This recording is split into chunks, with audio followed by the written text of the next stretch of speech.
Калейдоскоп детства. Именно под таким названием в Якутске состоялась праздничная программа награждения юных талантов и детских коллективов. Среди награжденных победителей и призеры интеллектуальных олимпиад, спортивных соревнований и творческих конкурсов.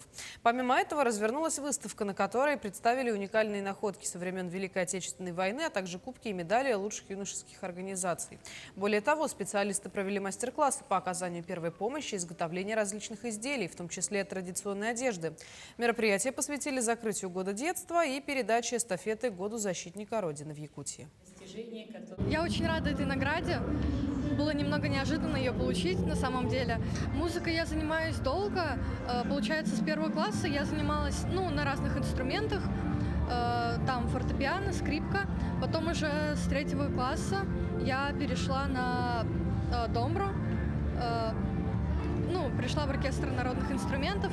Очень много где участвовала. У нас были конкурсы «Розовая чайка». Мы летали в город Санкт-Петербург на большой конкурс.